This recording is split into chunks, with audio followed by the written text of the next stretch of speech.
I have yet to see a group like this standing around to talk about plumbing standards or electrical standards or construction standards. Why? Because we leave those to the experts. We leave those to people who understand those crafts and those trades. Education is no different. I'm a superintendent, but I don't know everything about education. I'm an expert in certain areas. We have experts in curriculum and in standards. And what I ask is that we let them do their job so that we can move forward and impact positively our kids every day. The education of our students should be solid as bedrock, and this would create an ever-changing landscape of uncertainty. And that uncertainty won't help us help kids. Not now, not ever. It's not good politics, and it's not good for our children.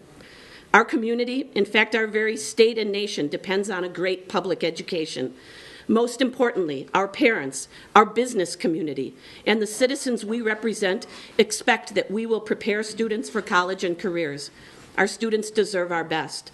Our children, our business community, and our economic future of our state depend on this action today. At a time when our governor, the state, and the nation has placed such a high priority on producing new jobs and having students with the necessary skills to fill those jobs, the last thing we need to do right now is implement new legislation that'll slow down that whole process. My students need the tools, the skill set to find a cure for cancer.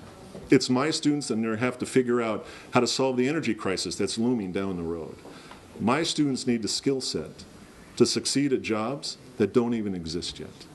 So I'm asking the political body in this house, in this building, to help me help my students by keeping the Common Core state standards intact and vote against Senate Bill 619. We urge the legislature to step back, keep the Common Core, focus on educating local districts so they can make instructional choices that work for their students. Let's keep our mind open about the opportunities to improve the standards in the future, but let us not kid ourselves about what needs to be done and who should be doing it.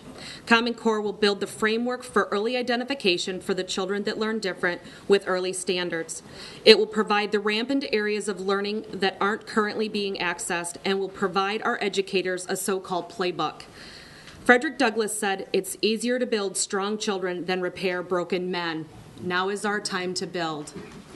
As a member of the Wisconsin State Reading Association, representing 3,000 other educators across the state, my colleagues and I have worked very hard, knowing that literacy is a complex process that requires a comprehensive approach.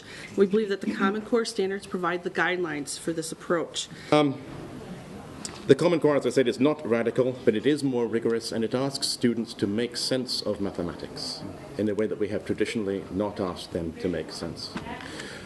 You heard Terry talk in history about not just the what, but the how and the why. That's what we want in mathematics too. Mathematics really is, I think, the one academic subject in which you should never have to take anybody's word for anything, because you should be able to work it out for yourself.